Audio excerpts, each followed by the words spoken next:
So here's something you can make on your own in a cave with a box of scraps.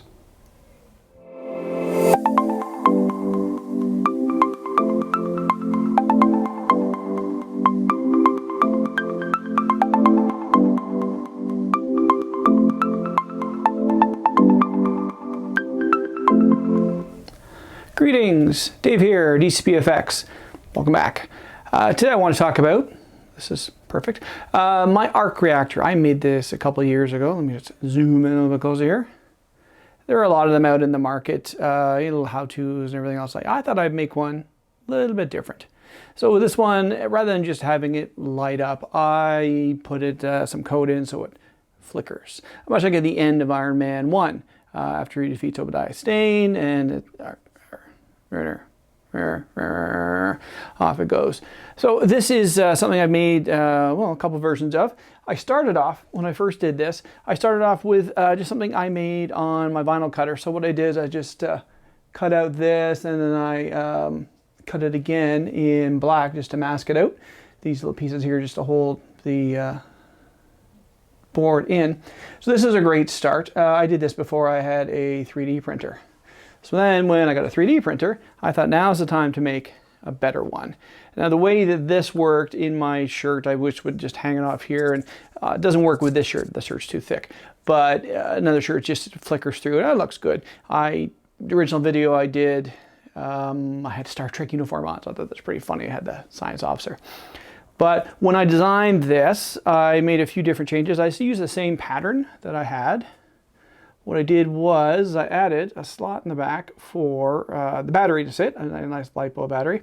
And also I put in some slots here that go all the way through. What that does allows me to use elastic here to basically just strap it on to my chest, and then it just stays there. It doesn't really need any falling down because it's underneath my arms. It was an easy prop to make. Well, once you get everything 3D printed.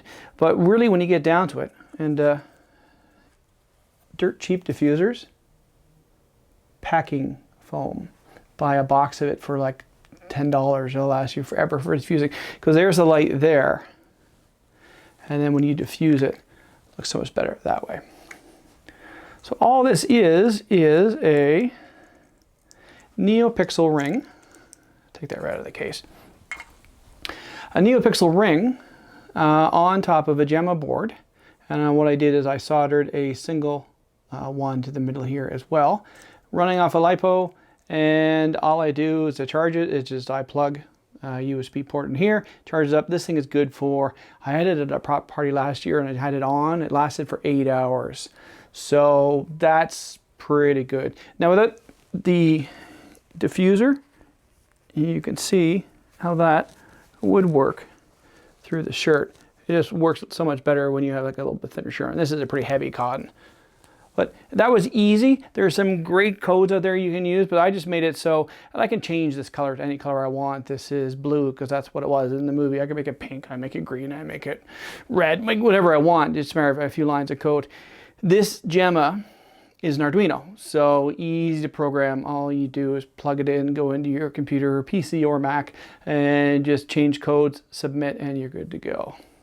So this is a great one. I actually did this, which I think the next one I'll show you is I made the telepresence headset. So this would go really great if granted it was a different Arc Reactor by the time we got to Iron Man 3. But this was a simple one to make, and it's a real easy prop, like with a white t-shirt or in a very thin black t-shirt, throw on a suit, put it right there, and you're good for the night for an easy Halloween party. If they ever exist again with this whole pandemic. Who knows what's gonna happen in the future.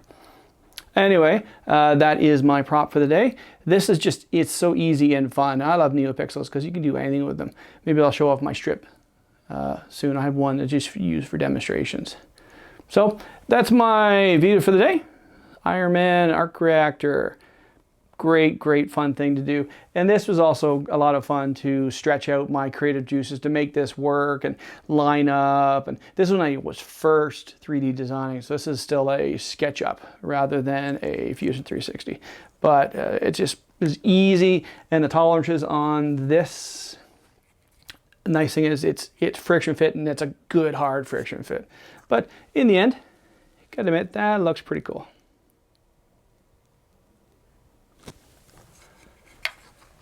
So that's it for today.